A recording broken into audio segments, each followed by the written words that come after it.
Hello, welcome back, my favorite movement enthusiast, to today's session of natural or primal movement patterns. And we will take 5 patterns and focus on those to work on your strength, your endurance, and your flexibility, as well as your longevity. Those exercises, if used correctly and often enough, will basically take care of all of your mobility needs and then some. So if you're ready, let's go and have some fun.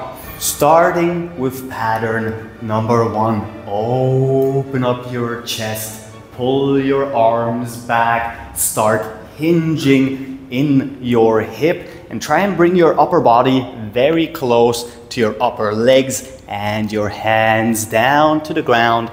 Extend those legs completely and then start slowly bending in your knees. Raise your arms, get on your toes. Now we want to slowly, in a controlled manner, bring our knees down and sit down all the way, lengthening our ankles.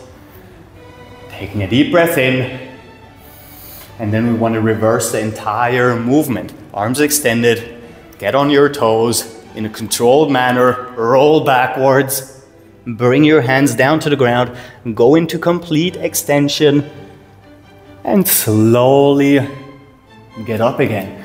We're gonna go open up all the way. Take a deep breath in, start hinging in our hip once more. Hands down to the ground, legs fully extended, bending once more, getting into the semi-deep squat or full deep squat position. Slowly bring your knees down. You can open them outwards or inwards, going into external or internal hip rotation. Let go and sit down all the way. Deep breath in. Toes on the ground. Sit back into your deep squat. Bring your hands down. Extend your legs first. Hinge again. Get up all the way. And go for another round. This one feels absolutely amazing at opening up our entire body.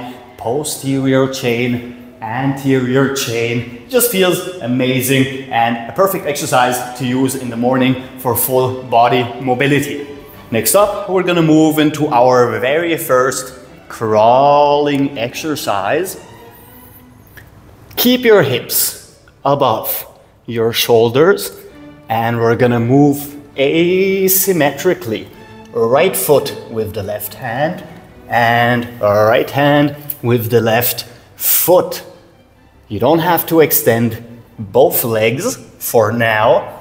If you want to, you can, which is gonna move us more into a giraffe-like movement.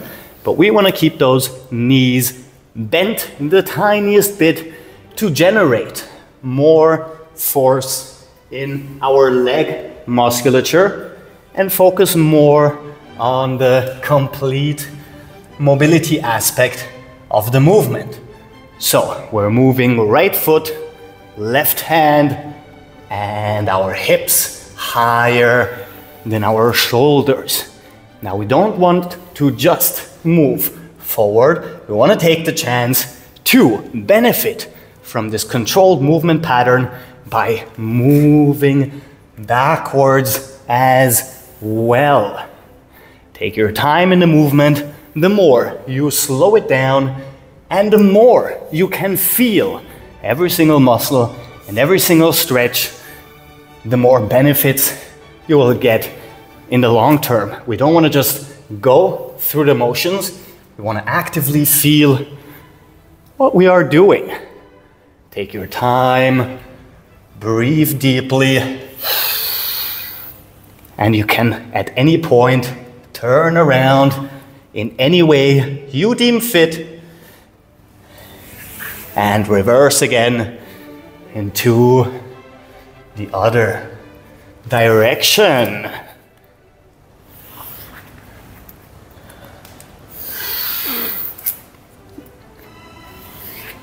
So let's switch to an exercise where our hips are a little bit deeper than the last one, and we move laterally to open up our hips a little bit more, our adductors, and to work on the strength we have in our hip joints, surrounding our hip joints, in all those tiny muscles, tendons, and ligaments. So we're gonna start out in basically a deep squat or a resting squat position, our legs a little bit further apart than usual, both hands on the ground, and we're gonna do the tiniest jump. We have some rotation in both hip joints, in both knees, and in both ankles. We're doing the tiniest jump. And we're moving laterally and slowly. You can do this on your palms. You can do this on your knuckles. But whatever you do, try and push your hips down actively. And you can actually play around with the rotation in your arms. Turn them forward or turn them inward, or turn your fingers backwards. Actively push your hips down to the ground, and we're only doing the tiniest of jumps. We are barely leaving the ground and breathing deeply, moving in a controlled and fluid manner. If you want to add more flexibility to this movement, you can get into complete extension in one of those legs and switch it up by going into extension in the other leg. Move laterally, extend, move laterally, extend, always keeping in mind that our hips have to stay as low as possible, actively driving them down. We can add some ankle flexion actively by pulling our toes in the extended leg and moving sideways, turning our arms, going into extension or keeping them very close and bent. And with every single one of these exercises, the best thing you can do is actually play around with them a little bit and find out how far you can take it, as well as which sort of changes feel the best for you. And now we can move on to our next pattern. For this one, we will have to sit down all the way once more, and we're gonna bring our hands right behind our head so we have a little bit more core inclusion, as well as requiring a lot more control over our movement. And this will be the duck walk.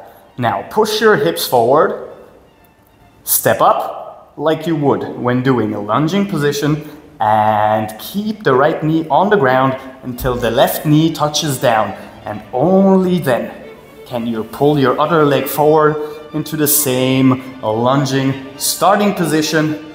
Bring your knee down and pull forward. Now, you might have seen this exercise a lot with people who do grappling fighting styles, because it helps them not only open up their hips, but also work on their strength as well as their control, and being able to stay this low with your hips for longer periods of time while going through these movements requires a lot of these, a lot of strength, a lot of control, and a lot of endurance if you want to go for a minute or two before you take a break and then go for maybe another round of a minute or two.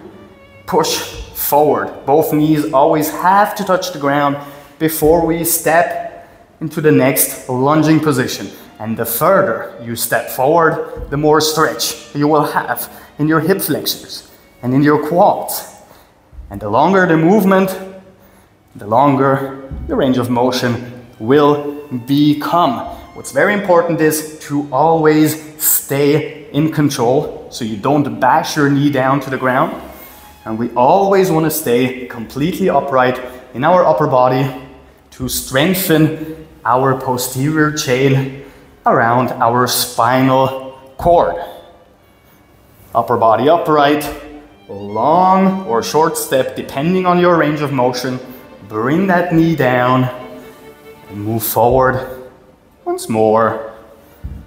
And for our final exercise, I want to get you into this complete stretch. So we're gonna get into back extension, like so. Now we're gonna drive our chest down towards the ground as closely as we can without bending our knees. Now if you have to bend them a little bit, it's no problem, but over time, try and get them completely extended. We want to stay in spinal extension, tiniest bend when moving forward with your foot, and then we extend both legs again, pushing our abs down towards the ground, posterior chain stretch, strengthening our spinal erectors, and moving forward once more.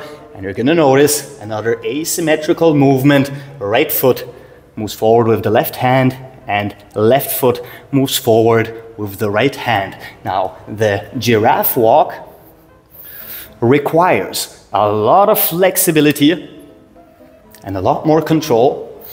The higher you move with your hips, and the more extended you stay. But you can also play around with this one by moving, for instance, left with left and right with right. But whenever we take a break, meaning both feet and both hands are on the ground, and if our back is around it, we want to push it into extension.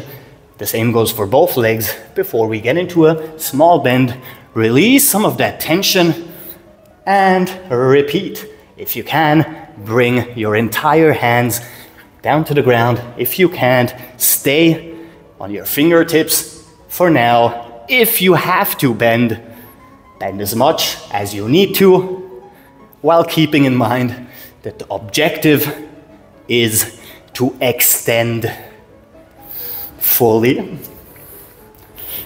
so we can do the entire movement with the most benefit we can get from it. And there we have it, 5 exercises that are going to help us with full body flexibility, strength, control, and endurance.